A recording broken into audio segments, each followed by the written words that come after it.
I don't need children, and I won't pay child support. Unable to endure the harassment from my mother-in-law, I brought up a divorce. However, I was left dumbfounded by the response from my husband. You can't live alone anyway. He said this with a smirk on his face. Anger welled up inside me, but I gathered my child and fled from the house. At that moment, I never imagined that things would turn out like they did a week later. My name is Anna.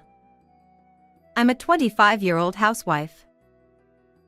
I lost my parents in an accident when I was young and had no relatives, so I dreamed of marrying early and building a happy family with someone I loved.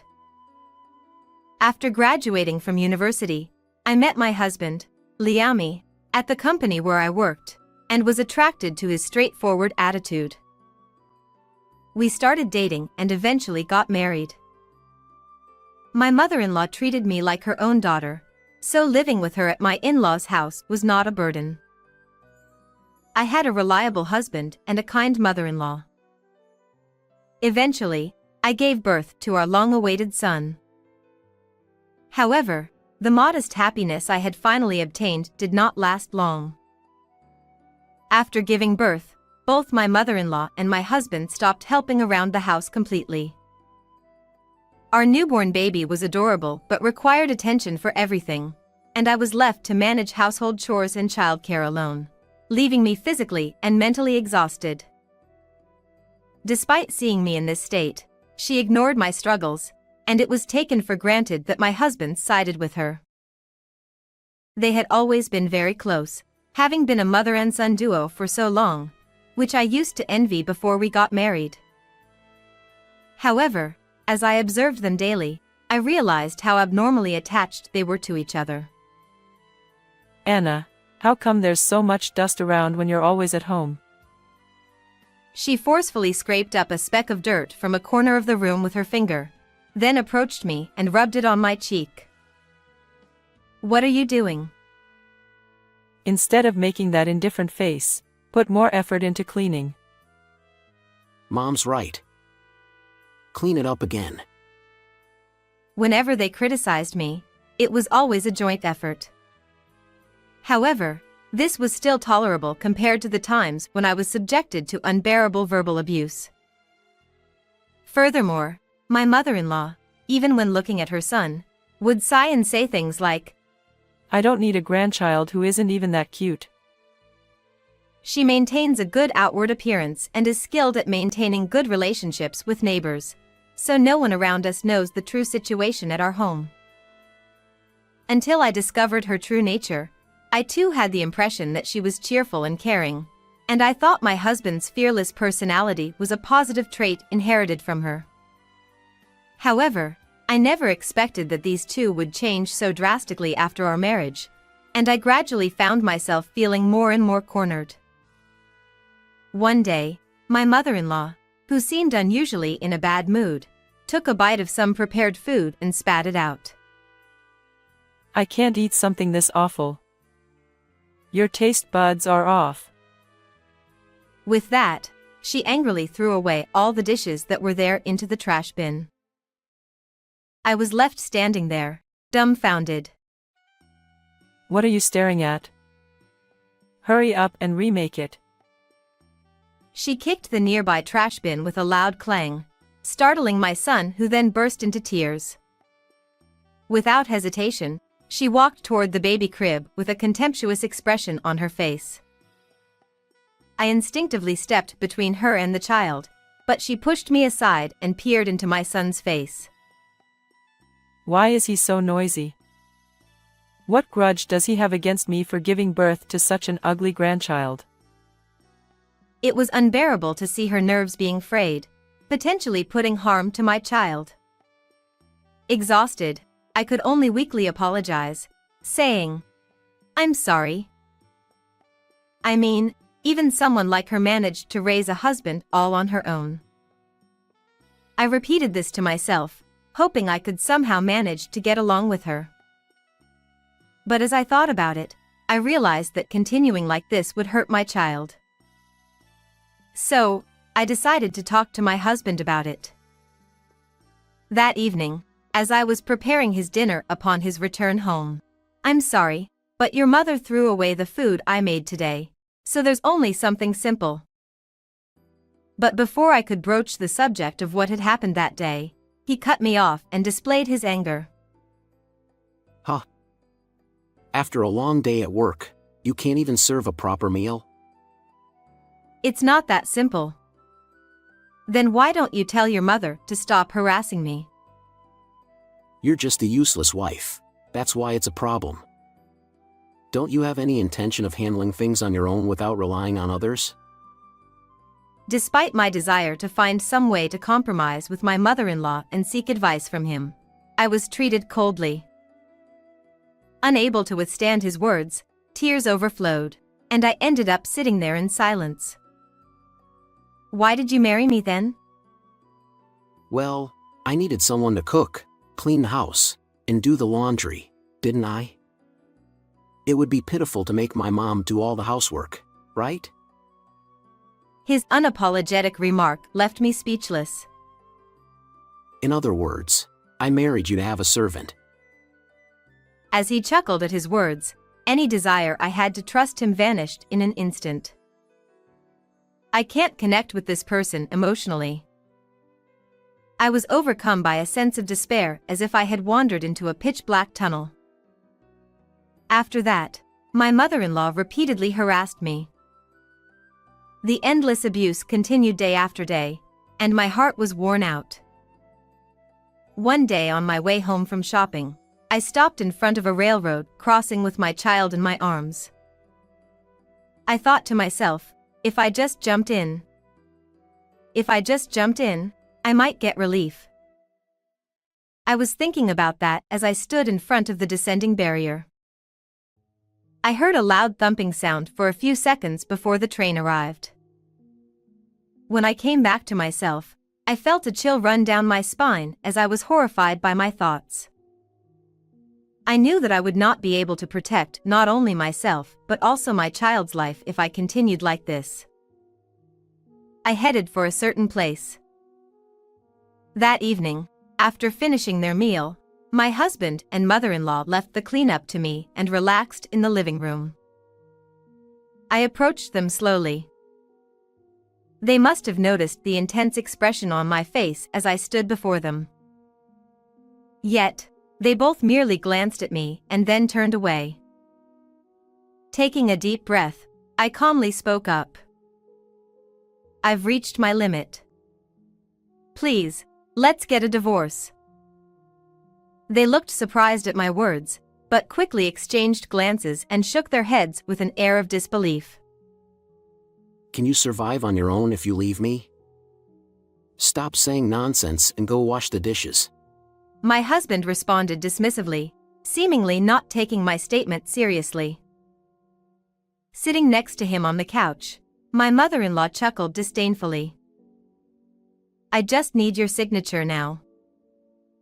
I faced them directly and handed over the divorce papers that I had tucked away in my pocket. In fact, before returning home, I had stopped by the municipal office to pick up the documents. Upon seeing the papers, his face quickly turned red, and he raised his voice. I don't want the child, and I won't pay child support. Knowing that I had no family to return to and nowhere else to go, he must have assumed I wouldn't be able to do anything. Well, that's fine. She'll probably come back crying soon enough. She chimed in. Yeah, that's right. Next time you come back here, apologize. If you do that, maybe I'll forgive you. He added. As I observed their attitudes, a sense of bitterness grew inside me while feeling the warmth of my child in my arms. Nevertheless, I felt that protecting ourselves was the priority. I pushed the divorce papers onto my husband, took only the bare essentials for myself and my child, and left the house. After that, I sought refuge at a mother-child support facility that I had heard about before.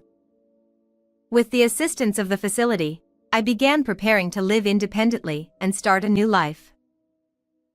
My first goal was to live with my child in peace, so I decided to start looking for a new job. A week later, I received a call from my husband, whom I had thought I would never hear from again. Thinking it was a call from a company I had interviewed with, I accidentally pressed the call button. What I heard on the other end was my husband's voice, trembling severely and sounding desperate. Please help me. The police. What do you want? Don't contact me anymore. Not wanting to engage, I was about to hang up without listening further. Wait. If things continue like this, I'll be in serious trouble too.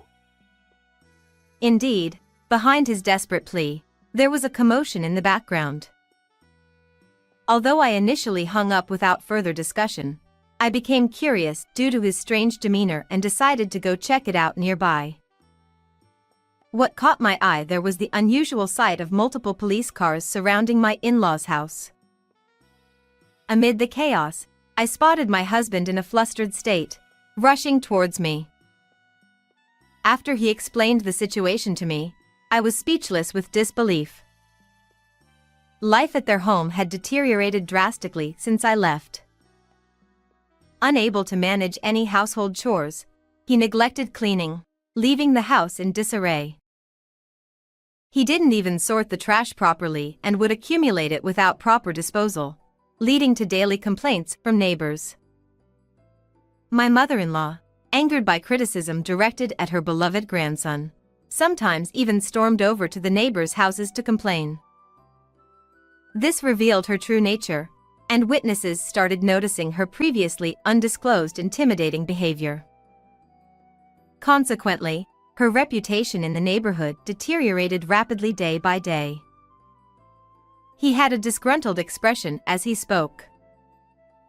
Initially, he resisted the idea of changing his attitude toward those around him but eventually felt increasingly uncomfortable.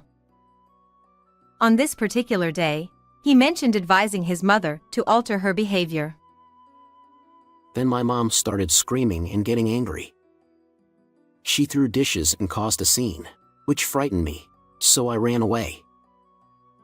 From her perspective, she likely felt justified in her actions for the sake of her beloved only son, but he perceived it differently. However, neighbors, alerted by the commotion, called the police, resulting in the arrival of patrol cars to intervene. You're the only one I have. Please help me.